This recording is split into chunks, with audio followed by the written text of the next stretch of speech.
आन भरोसो।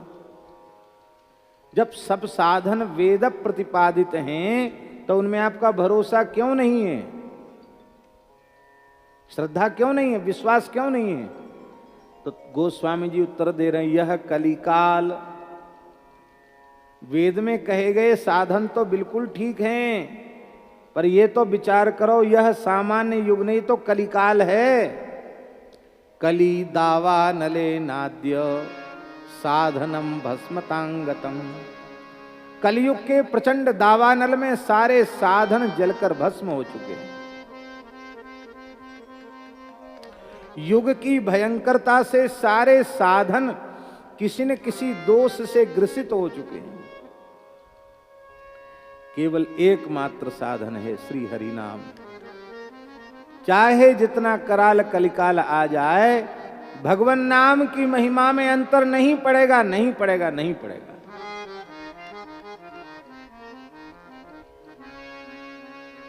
भगवान सर्वसमर्थ हैं, पर सर्वसमर्थ भगवान अपने नाम की महिमा गाने में समर्थ नहीं।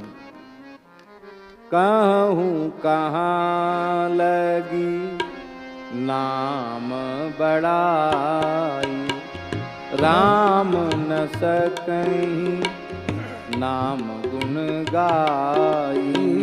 राम कहाँ लगे नाम बढ़ाई, राम न सके नाम गुण गाए। राम न सकहीं नाम गुण गाई।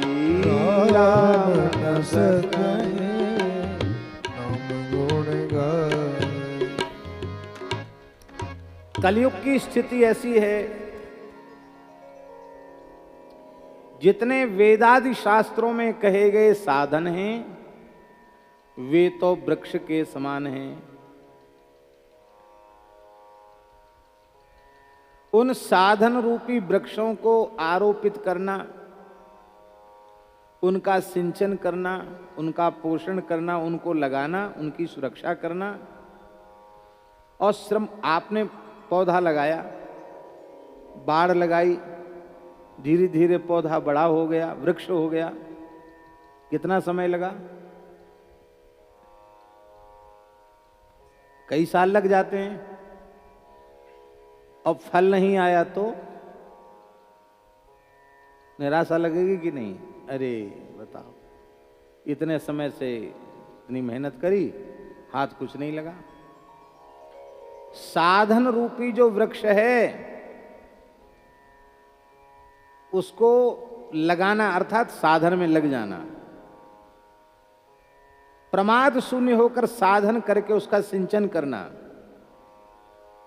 और करने के बाद जब वृक्ष बड़ा हो जाएगा तो उसमें फल क्या लगेंगे? श्रम फल। उस साधन का श्रम ही हाथ लगेगा। जो परम फल भगवत प्रेम की प्राप्ति है, भगवान की प्राप्ति, वो नहीं होगा।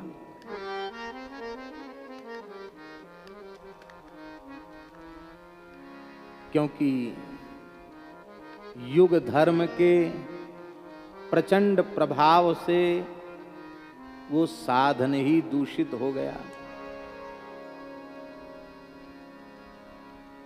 श्रम लगेगा हाथ में, साधन का श्रम हाथ लगेगा। कल हमने चर्चा की थी, श्रेय श्रुतिम भक्ति मुदस्सिते विभो क्लिश्यन्ति ये केवल बोध लब्धे तेषाम सौ क्लेशल एव शिष्यते नान्यद्यथा स्थूल तुषावघाति नाम। जैसे पोची धान को कूटना, पोची धान जानते ना, धान तो आती है उसमें, पर पोची होती, भीतर चावल नहीं होता। ऐसी पोची धान को तुस कहते हैं। ऐसे तुसों को इकट्ठा कर ले और कूटने लग जाए तो कूटने वाले के हाथ श्रम ही लगेगा। उस भूसी से धान निकलने वाली नहीं है, चावल निकलने वाला नहीं है। ऐसे ही भक्ति कल्याण का मूल उद्गम केंद्र है। उस भक्ति का त्याग करके और यदि किसी दूसरे साधन का आश्रय लिया गया है तो साधन का श्रम ही हाथ लगेगा। तो भक्ति कहते किसको हैं? तो कल हमने इसकी चर्चा हम कर चुके हैं, केवल एक क्रम याद बना रहे इसके लिए बोल रहे हैं। हरि नाम ही भक्ति है, भगवान नाम ही भक्ति है, राम नाम ही भक्ति है। उत्तरकांड में तुलसीदास जी भक्ति को मणि कह रहे हैं। तात भगति अनुपम सुख मूल राम भगति दुख राम भगति मणि उर्बस जाके दुख लवलेश न सपने हूं ताके। भक्ति को मणि कह रहे हैं तुलसीदास जी। और बालकांड में नाम वंदना के प्रकरण में नाम को मणि कह रहे हैं। राम नाम मणि दीप धरु जी देहरी द्वार, तुलसी भीतर बाहर जो चाहे से उजियार। वहां भक्ति को मणि कह रहे हैं, यहाँ नाम को मणि कह रहे हैं। इसका मतलब भक्ति महामणि ही नाम है।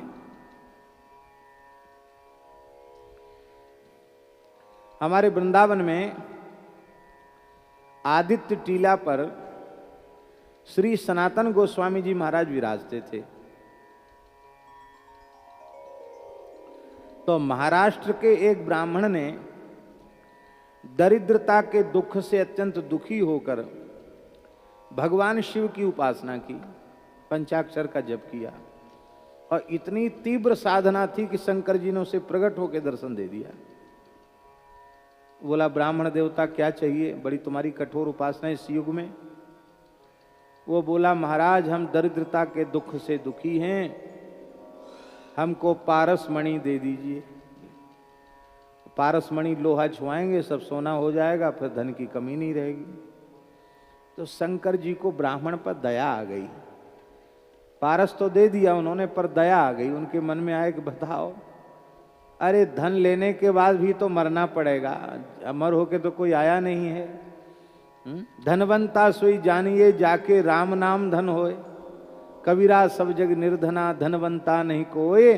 धनवंता सोई जानिए जाके राम नाम धन होए।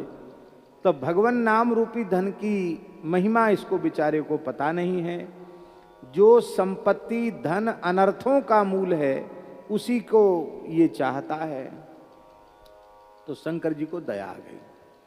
उन्होंने कहा, ब्राह्मण ये मणि ले तो लो हमसे, पर एक वृंदावन में महात्मा रहते हैं, उनका नाम सनातन गोस्वामी है, आदित्य टीला पे रहते हैं, सूरज घाट पर जमुना जी के।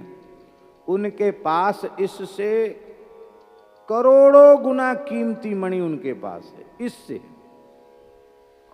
तो जिम प्रति लाभ लोभ अधिकाई ब्राह्मण के मन में आया कि ये पारसमणि इतनी मूल्यवान जिसको हम समझते थे, इससे करोड़ों गुना कीमती मणि बाबा जी के पास है। बोले, वो काहे को हमको देने लगे? शंकर जी हंसे, बोले, वो इतने सरल हैं कि तुम मांगोगे तो वो दे देंगे। अच्छा, और सोचा तब हम सीधे वृंदावन, घर नहीं जाएंगे लौट के, सीधे वृंदावन जाते हैं। उनसे कहेंगे कि बाबा जी ये तो ले लो, पारसमणि शंकर जी ने दिए और आपके पास इससे करोड़ों गुना कीमती मणि है, वो हमको दे दो। भोला भाला ब्राह्मण वहां गया, श्री सनातन गोस्वामी जी को प्रणाम किया, प्रार्थना किया। तो समझ गए कि शंकर जी ने यहाँ क्यों भेजा इसको, रुख समझ गए ना। तो उन्होंने कहा कि शंकर जी तो झूठ नहीं बोलते, एकदम ठीक है, मणि तो है हमारे पास और हम दे भी देंगे तुमको, ये बात नहीं है, इतनी दूर से तुम चल के आओ, हम दे देंगे, एक शर्त है, इस मणि को तुमने छुआ है तुम अशुद्ध हो गए हो। पहले तो इस मणि को जमुना जी में विसर्जित कर दो, फेंक दो, और फिर जमुना स्नान करके आओ, शुद्ध हो गए हो, इस मणि को लेके आए हो, पारस मणि को, तब हम देंगे अपनी मणि। उसने सोचा इनको चाहिए नहीं और इससे करोड़ों गुनी कीमती मिलेगी तो हम क्या करेंगे इसको, रख। उसने जमुना जी में डाल दिया, स्नान करके आया। बोले, महाराज आप दीजिए। तब आपने कहा, श्री राधा, क्या कहा? सनातन गोस्वामी जी ने कहा, श्री राधा। कहते यही महामणि है जिसको शंकर जी ने बताया, क्योंकि श्री कृष्ण सदा इस महामणि को अपने कंठ में, अपने हृदय में धारण करते हैं।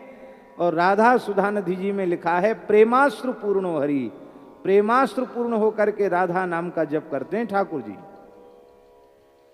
अब तो ब्राह्मण रोने लग गया, बोले अरे महाराज ये तो क्या है, तो आप कहते बस राधा राधा जपो यही महामणि है, अरे आपने हमारी वो मणि भी नष्ट करा दी और यहाँ हमको ठग लिया, उसको विश्वास नहीं था। तो बोले कोई बात नहीं, अब दुखी होने से क्या है, तुम जमुना जी में खोज लो, वहीं तो डाली है। अरे बोले महाराज अथाह जल है, बड़े बड़े जहाज चलते हैं, था नहीं है पानी की, आज जैसी जमुना जी थोड़ी है, उस समय जमुना जी में जहाज चलते थे।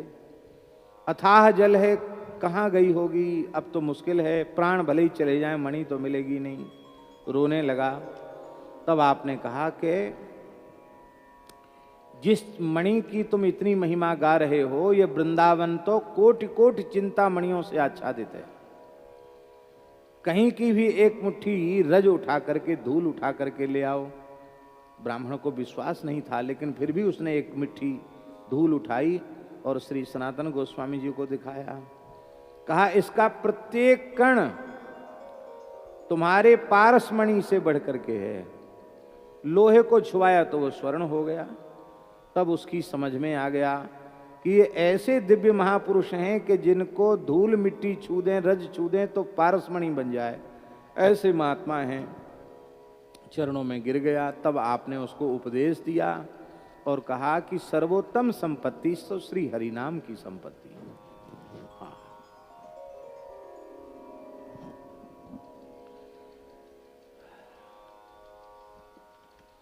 केवल श्रम हाथ लगेगा और कुछ हाथ नहीं लगेगा। अब एक बड़ी प्यारी बात है, बहुत ध्यान से सुने।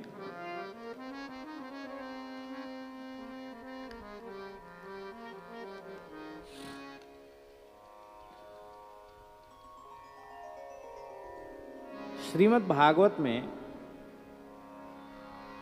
सुखदेव जी महाराज ने पंचम स्कंध में जब राजर्षि परीक्षित को 28 प्रकार के नरकों का वर्णन करके सुनाया, तो परीक्षित जैसे भक्त भी भयभीत हो गए। प्रभु, पाप से बचना बहुत कठिन है, जाने अनजाने अनेक पाप मनुष्य से बन जाते हैं और उनकी इतनी भयंकर सजा नरक में जाकर भोगनी पड़ती। महाराज, नरक न जाना पड़े ऐसा कोई उपाय बताओ, कोई ऐसा साधन बताओ कि सारे पापों का प्रायश्चित हो जाए।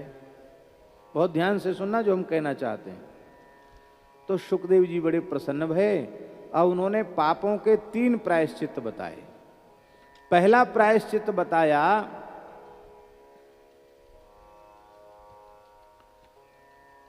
तत्वज्ञान।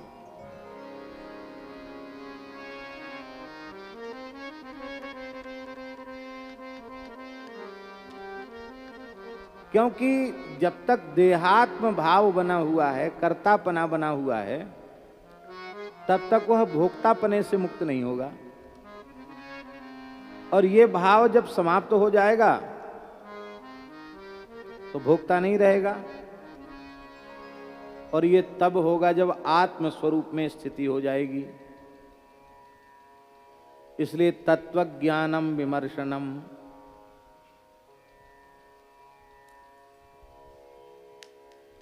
तत्व ज्ञान पहला साधन है। परीक्षित ने हाथ जोड़ लिए, बोले महाराज केवल कहने सुनने से तो होता नहीं, किसी किसी को तत्व ज्ञान होता, सबको होता है क्या? पुस्तकीय ज्ञान तो हो जाता पर तत्व ज्ञान तो नहीं होता। बड़े बड़े वेदांत के प्रकांड पंडित मान बढ़ाई पद प्रतिष्ठा के लिए जीवन भर लड़ते झगड़ते रह जाते हैं। कहां समाप्त हुआ उनका देहाध्यास? देह भाव से तनिक भी ऊपर नहीं उठ पाते हैं, आत्म भाव में उनकी किंचित भी स्थिति नहीं होती है।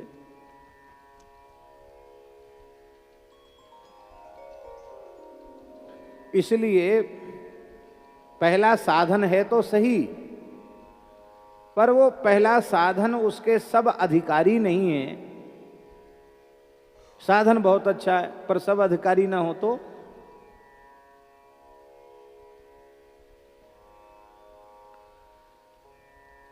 अब आपको बुखार हो गया, तबीयत खराब हो गई, कमजोर हो गई, बहुत कमजोरी आ गई, आप वैद्य के पास गए, वैद्य ने कहा कि गाय के दूध की मलाई में स्वर्ण भस्म 2 समय चाट लिया करो और थोड़ा थोड़ा बादाम का हलवा खाओ, दूध पियो, ठीक हो जाओगे। अब आप अमीर हैं, आपके पास उतनी व्यवस्था है, तब तो आप वो स्वर्ण भस्म चाट पाएंगे, और आप स्वयं मधुकरी से गुजारा करते हैं, निर्वाह करते हैं, तो आप कहाँ से मलाई लाएंगे, कहाँ से गाय लाएं, कहाँ से स्वर्ण भस्म चाटेंगे? तो दवाई तो अच्छी है पर सब लायक तो नहीं है उसके। तो ये तत्वज्ञान जो है आपने बताया, इसके अधिकारी तो आप जैसे महापुरुष हो सकते हैं, हमारे जैसे विषयी जीव तो नहीं हो सकते। दूसरा बताओ साधन, तो पाप नाश का दूसरा साधन बताया, तपसा ब्रह्मचर्येण शमेन च दमेन च त्यागेन सत्य शौचाभ्याम यमेन नियमेन च देहवाग बुद्धिजम धीरा धर्मज्ञा श्रद्धयान्विता हरन्त्यघम महदपि वेणुगुल्ममिवानलः। तपस्या ब्रह्मचर्य शम दम, तपसा ब्रह्मचर्येण शमेन च दमेन च त्यागेन त्याग, सत्य शौच, यम और नियम, इनका अनुष्ठान करके देह के, वाणी के, बुद्धि के सारे पापों को साधक इस प्रकार से जलाकर भस्म कर देता है जैसे वेणु गुल्मम इव अनलह इव, जैसे बांसों की रगड़ से लगी हुई आग बांसों के जंगल को जलाकर भस्म कर देती, ऐसे सारे पाप भस्म हो जाएंगे। ये तो किया जा सकता कि नहीं? अरे कहने में जितना सरल है, करने में बहुत कठिन है। तपस्या करना बड़ा कठिन है, ब्रह्मचर्य का पालन कठिन है, शम दम अंतःकरण का निग्रह शम है, बहिरिंद्रियों का निग्रह दम है, वो भी कठिन है, त्याग भी कठिन है, सत्य का पालन भी कठिन है, बाहर भीतर की पवित्रता भी कठिन है, यम नियम भी कठिन है। फिर भी इन कठिन साधनों को कोई प्रमाद रहित होकर तत्परता पूर्वक कर ले तो भी वह निरापद नहीं है। क्यों? इसलिए नहीं है कि बांसों की रगड़ से बांस जल तो जाते हैं पर उनकी जड़ धरती में रही आती है, और जब वर्षा होती है, पानी गिरता है तो जड़ तो नीचे है ही है, तो फिर वे बांस हरे भरे हो जाते, फिर जंगल बड़ा हो जाता है। ऐसे ही एक बार पाप नष्ट तो हो जाएगा, पर पाप जिस मलिन वासना के कारण बनते हैं वो वासना नष्ट नहीं होगी, तो पुनः पाप बनने की संभावना बनी रहेगी। जैसे अजामिल सब कुछ संपत्ति से युक्त था, तपसा ब्रह्मचर्य श्रम, सब चीज उसमें थी, पर थोड़ा सा दृश्य देखा जो नहीं देखना चाहिए था, जो नहीं सुनना चाहिए था, पतन हो गया। बोले इसमें भी गड़बड़ है। पहले में तो सब अधिकारी नहीं, दूसरे साधन में कठिनाई बहुत है, और कठिनाई पूर्वक मान लो कर भी ले तो भी यदि भक्ति नहीं है तो वासना तो खत्म होगी नहीं, वासना समाप्त नहीं होगी तो पतन का भय बना रहेगा। ऐसा साधन बताओ जिसके अधिकारी सब हो जाएं, एकदम सस्ता, सस्ते से सस्ता, अत्यंत सहज सरल सुलभ साधन बताइए, सबके लायक साधन बताइए। तब श्री सुखदेव जी ने कहा, केचित् केवलया भक्त्या वासुदेव परायणा अघम धुन्वन्ति कार्त्स्नेन निहारमिव भास्कर। केचित जानते हैं कहां बोलते हैं? अनेकों में किसी एक का निर्धारण करना होता तब कहते केचित। कुछ एक ऐसे भाग्यशाली होते हैं जो केवल या भक्त्या केवलया भक्त्या, ज्ञान मिश्रया भक्त्या न, कर्म मिश्रया भक्त्या न, केवलया विशुद्धया भक्त्या, विशुद्धा रसरूपा प्रेम लक्षणा रागानुगा भक्ति के द्वारा कार्त्स्नेन अघम धुन्वंती, पूरी तरह पाप और पाप की जड़ के सहित सारे पापों को नष्ट कर देते हैं। निहारमिव भास्करः, जैसे सूर्य अंधकार को, निहार को, कोहरे को नष्ट कर देते हैं। ये जो उदाहरण है ये बिल्कुल ऐसा है महाराज जी। अब प्रश्न हुआ कि केचित केवलया भक्त्या, तो केवला भक्ति है क्या? इसके उत्तर में श्री सुखदेव जी महाराज ने अजामिल का उपाख्यान सुनाया।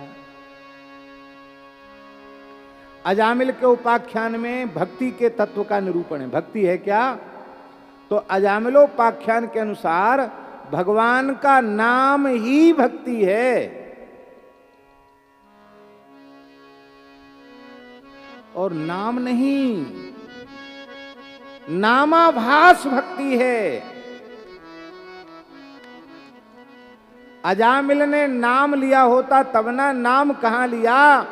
पुत्र के बहाने से नारायण नाम का उच्चारण किया।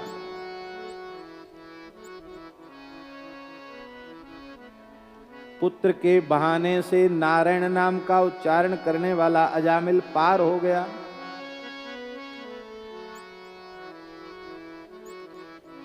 आहा,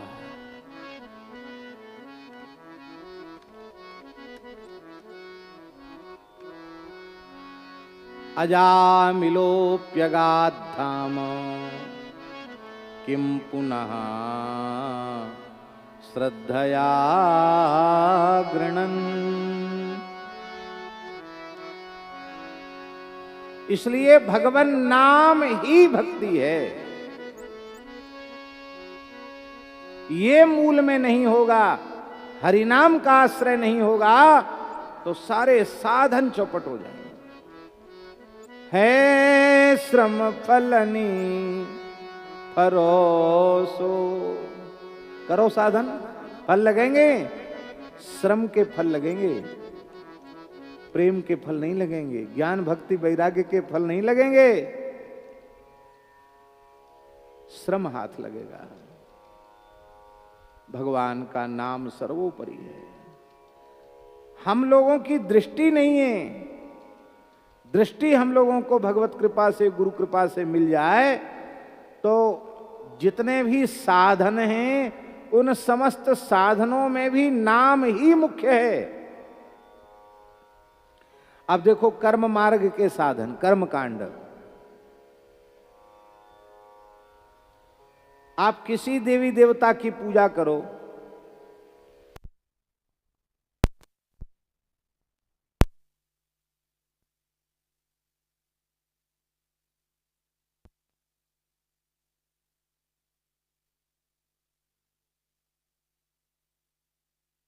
कोई भी साधन करें कर्म कांड का, तो सबसे पहले क्या बोलेंगे?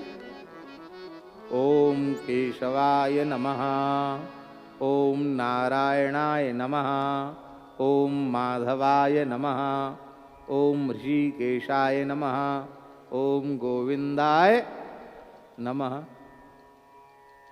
भगवान नाम से शुरू हुआ कि नहीं हुआ?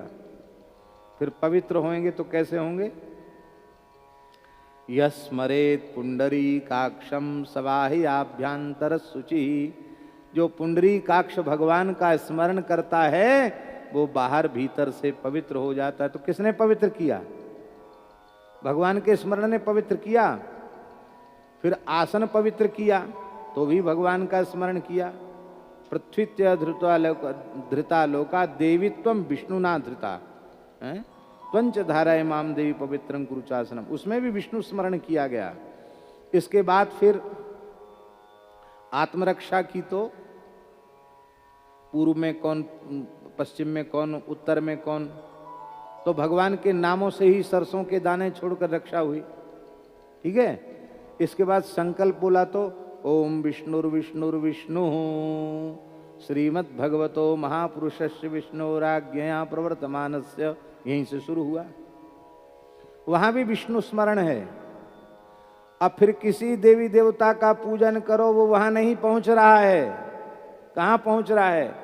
आकाशात पतितम तोयम यथा गच्छति सागरम, सर्वदेव नमस्कारः केशवम प्रति गच्छति। सब जगन्नाथ को पहुंचेगा।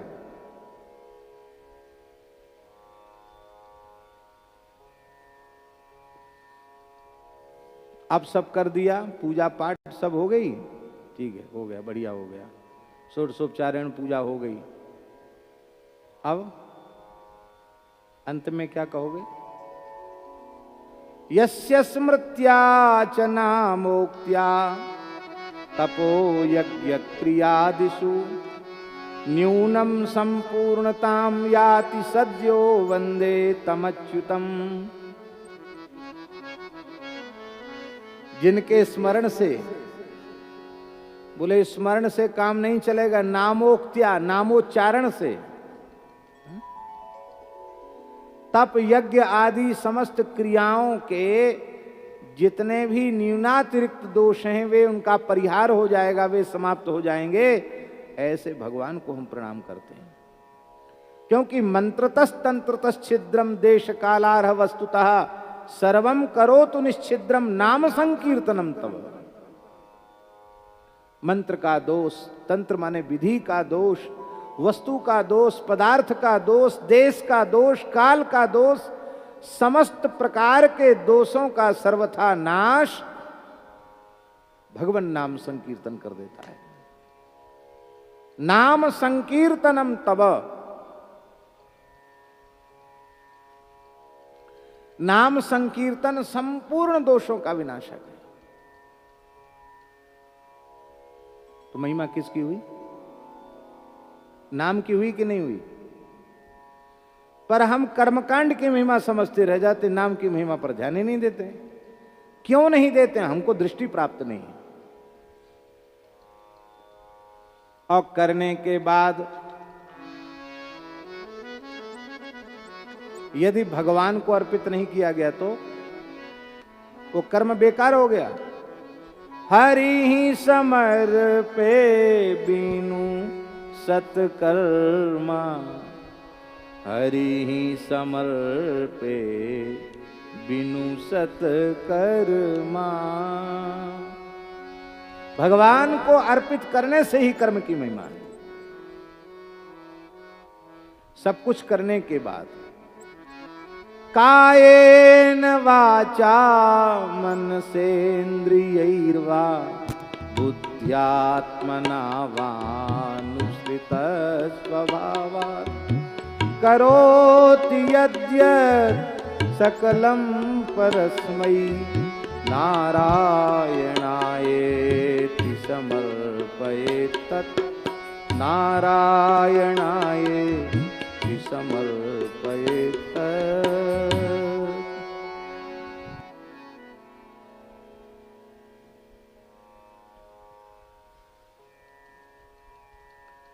इसलिए भैया, इसीलिए गोस्वामी जी कह रहे हैं कि हमको तो केवल नाम पर भरोसा है। सब साधन करोगे पर नाम की महिमा नहीं समझोगे, नाम को प्रधान नहीं मानोगे तो ये साधन श्रम देंगे, ये साधन तुम्हें विश्राम नहीं देंगे। ज्ञान योग का साधन, ज्ञान योग के साधन में आपने तो उपनिषदों को प्राय देखा है, ब्रह्म को लक्षित करके और प्रत्यंचा चढ़ा करके प्रणव का उच्चारण करना है। प्रणव क्या है? बोलो। अरे नाम है कि नहीं है? तस्य वाचक प्रणव, उस परब्रह्म का वाचक प्रणव है। तो ज्ञान मार्ग के साधक भी प्रणव का आश्रय ले रहे हैं, नाम का आश्रय ले रहे हैं।